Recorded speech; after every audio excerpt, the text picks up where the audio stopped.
আমার ওই ছোট মেয়েটা 1 বছর রেখে গিয়েছিলাম ছেলে, এখন ওর 4 বছর। ও তো আপনারে মাফ করবে না, কারণ ও আমার চেনে না। ও মনে করে এরকম বহু হুজুর বাড়ি আসে, এটা ওই রকম হুজুর। আমি যেদিন জেলখানা থেকে বাড়িতে ঢুকলাম, ওরে কোলে নিয়েছি, আমারে বলছে হুজুর আমাদের বাড়িতে চলেন। কারণ 3 বছর আমাকে যোগাযোগ বিচ্ছিন্ন রেখেছিল, আমি জানতামই না যে বাইরে আমার কেউ আছে কিনা। এত কঠিন অবস্থা, ও চিনবে কি করে? আর আমান আজমির বউ পর্যন্ত চলে গেছে, অন্য জায়গায় বিয়ে করেছে। আপনি চিন্তা করতে পারেন, কারণ সে তো জানতো না যে আমার স্বামী বেশি আছে কিনা। এ মহিলারও কোনো দোষ নেই, কিন্তু ব্যারিস্টার আরমানের স্ত্রীটা 8 বছর পর্যন্ত টিকে ছিল, সেও তো জানতো না আমার স্বামী বেশি আছে না মারা গেছে। কত বড় কঠিন হৃদয়ের মানুষ আপনি ছিলেন। আপনি সব জানতেন যে ওকে কোথায় কোথায় রেখেছি। কত কান্নাকাটি করেছে ইলিয়াস আলীর স্ত্রী, তার সন্তান এসে। এত বড় অভিনয় করলেন কি করে? ইলিয়াসের মেয়েটার মাথায় হাত দিয়ে বলছে তোমার বাবা কোথায় আছে আমি খোঁজ করে দেখবো, অথচ তখন মারা হয়ে গেছে তার। এইরকম অভিনয় করে আপনি পার পেয়ে গেলেন দুনিয়ার মানুষের সামনে। আমি এই জন্য বলছিলাম বাংলার 18 কোটি মানুষ আপনাকে মাফ করে দিলেও ব্যারিস্টার আরমানের ইলিয়াস আলীর বউ আপনাকে মাফ করবে না। আমার 3 বছরে আমার বউ আপনাকে মাফ করবে না। আমার ওই ছোট মেয়েটা 1 বছর রেখে গিয়েছিলাম ছেলে, এখন ওর 4 বছর। ও তো আপনারে মাফ করবে না, কারণ ও আমার চেনে না। ও মনে করে এরকম বহু হুজুর বাড়ি আসে, এটা ওই রকম হুজুর। আমি যেদিন জেলখানা থেকে বাড়িতে ঢুকলাম, ওরে কোলে নিয়েছি, আমারে বলছে হুজুর আমাদের বাড়িতে চলেন। কারণ 3 বছর আমাকে যোগাযোগ বিচ্ছিন্ন রেখেছিল, আমি জানতামই না যে বাইরে আমার কেউ আছে কিনা। এত কঠিন অবস্থা, ও চিনবে কি করে?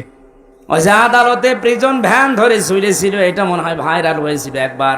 এই দৃশ্যগুলো দেখে এনএসআইর যিনি প্রধান ছিলেন ওই সময়, গোয়েন্দা বিভাগের যারা দায়িত্বে ছিল এসবি স্পেশাল ব্রাঞ্চের, তারা পর্যন্ত ডিআইজি নাফিউল স্যার পর্যন্ত কান্না করেছে যে না, এটা মেনে নেওয়া যায় না। এতটুকু একটা বাচ্চা 3.5 বছর বয়স, ও প্রিজন ভ্যান ধরে ঝুলে আছে বাবাকে এক নজর দেখার জন্য। এরপরও আপনার মন গলে নাই। আপনি যদি জানতেন যে অপরাধী, তাহলে তো শাস্তি দিতে পারতেন। আপনি নিজেও জানেন, এমনকি অফিসাররা আমারে বলতো হুজুর আপনি কিছু করেননি, আমরা জানি। কত বড় শয়তান দেখেছে! নিজেরা বলতো যে আপনি কিছু জানেন না, আমরা জানি। তারপরও ওরা এই অবস্থাগুলো করেছে। এমনি জেলে দিলে তো হয়তো, জেলে গেলে সারাদিন ঘোরাফেরা করা যায়, বিশাল এরিয়া। এরকম গ্রামের মতো 3-4 গ্রাম মিলে একটা জেলখানা। কাশিমপুর কারাগার এরকম 3-4 গ্রাম মিলে, 1, 2, 3, 4। এখানে সারাদিন যদি ঘোরাফেরা করেন মনে হবে বাড়ির মতোই আসি। বিকাল 5টার সময় তালা লাগিয়ে দেয়, সকাল 7টায় আবার খুলে দেয়। বিভিন্ন মানুষের সাথে দেখা হয়। জেল খাটা ঝামেলা না, খাবারের সমস্যা আছে। কিন্তু আমাদের আর মাওলানা মামুনুল হককে যা করেছে, 24 ঘন্টা ফাঁসির কন্ডেম সেলের ভেতরে তালাবদ্ধ রাখে। মনে হচ্ছে কি করেছি আমরা, অথচ কিছুই জানি না। আমি আযাব মহিনের কথা বলছিলাম।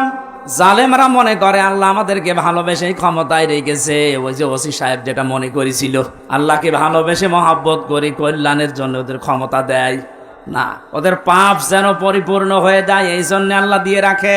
আমার মনে হয় খাপের খাপ এই আয়াতটা ওদের সাথে মিলেও গিয়েছে।